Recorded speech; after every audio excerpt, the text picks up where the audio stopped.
going into interviews with high-performing companies, you'll inevitably have some interviews which will feel like a pressure cooker. In other words, some interviewers that will try to put a lot of pressure on you, and you should understand this is quite normal, and some interviews and some companies do this on purpose, notably the bar raiser interviews, which have dedicated interviewers meant to determine on whether you're better than 50% of other candidates in the process.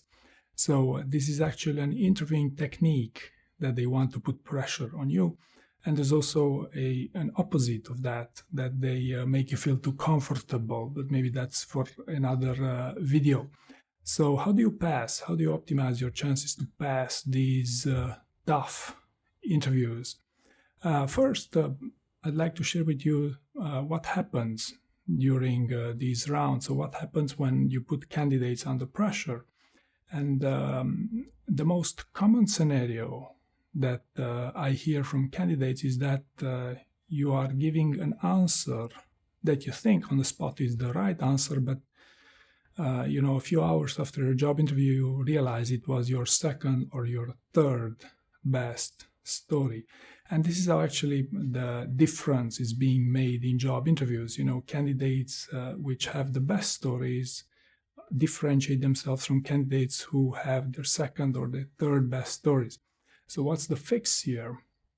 The absolute best fix would be not to hurry, to take your time, to really think through as to what the best possible answer to that interview question is.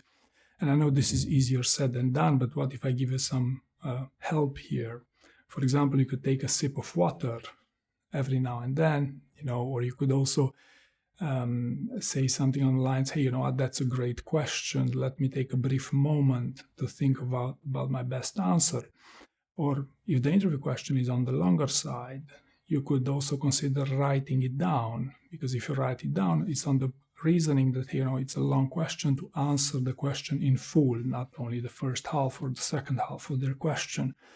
Or if you have the doubt whether you fully understood the question, which, by the way, it's quite common in job interviews, you could also ask them to repeat the question for you, right? So as you can see, there's plenty of options here that you could win a little bit more time to optimize the probability that you will come up with the best possible answer, right? During the heat of the moment, you have that freeze sentiment that you cannot come up with the best answer. That's why it's worth considering winning a bit more time to come up with your best story, right?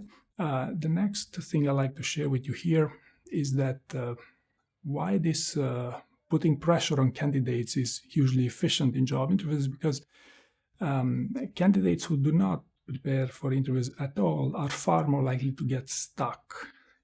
If you put pressure on them, if you ask them questions which are notorious, blockers in these job interviews. For example, if I ask you, tell me about the time when you failed, right? If you ask this to a candidate that's not prepared for a job interview, chances are they will get stuck, right? Now, candidates who do prepare for an interview, they will know, these sort of questions, those trick questions, and will always come up with something, right? So how do you answer, tell me about the time when you failed? Well, you would think to answer it in the STAR format. It's a behavioral interview question. You would present the situation, task, and action, the actual failure. And then the trick here is in the results, the focus for as much as 50% of the time speaking about learnings, right? Some quantifiable results, how you developed, how you moved on, how you grew in your career from that failure. Right, so the three questions, the best fix to this, of course, you must prepare STAR answers, but also remember these three questions are quite predictable. So, you must prepare some failures, you must prepare some conflicts, conflict resolution and conflict with your manager and these sort of things. And if you know this in advance, it's not very time consuming. If you prepare them in advance, then you're also in the best possible spot. The next thing that candidates underestimate a little bit in these sort of interviews, when an interviewer is putting a lot of pressure or is trying to put a lot of pressure on you as a candidate, is with respect to the follow-up and the challenge questions. In other words, you give an answer, you give your best answer or your best story, so to speak, And then they come up with some challenge question. Why was this important? What if nothing happened? These sort of things. Or maybe a challenge question could be, is this your best example? Do you have maybe a more recent one or a more relevant one to your subject area of expertise, and these sort of things? So basically, when someone is asking you follow-up and challenge questions, they raise the stakes in that job interview. So what is the fix here? How do you prepare for the follow-up and challenge questions? Ideally, the best solution would be to role play with someone, with an interview coach. Again, because if you reproduce this in a so-called live environment, you will understand how you react under pressure as well. But similarly to the trick questions, the follow-up and challenge questions are also highly predictable. So you could also easily get a bit creative and try to think, hey, what types of challenge questions and follow-up questions can I expect? And you can even use this as an exercise to improve the quality of your overall answers, right? I'll share with you an example on the screen right now on what types of follow-up and challenge questions are the most common, right? And the last thing I want to talk about here is that from an interviewer's perspective, and I'm doing this for over 7 or 8 years now, you should understand that for an interviewer, it's relatively easy to get a candidate stuck if they wanted to. For example, if a bar raiser, if it's their job to come up with questions that will block you, or if they want to block you, they will block you.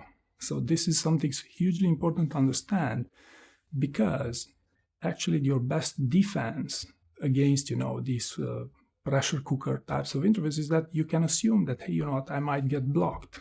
And so what? Because in my experience, I've had candidates who got blocked in bar raiser interviews, and they got up-leveled. They got a job offer for a superior level of expertise. So the fix here, especially to try to prepare in advance that, hey, it's perfectly fine that I'm not the perfect candidate. There's no such thing as the perfect candidate. There's no such thing as a perfect job, right? So if you get stuck, the important part is to get over that and move on instead of remaining stuck for the remainder of the interview. So maybe a closing remark here. Interviews are long. Even a 30-minute interview, a few candidates can perform at their best for 30 minutes straight. Most interviews are 1-hour interviews.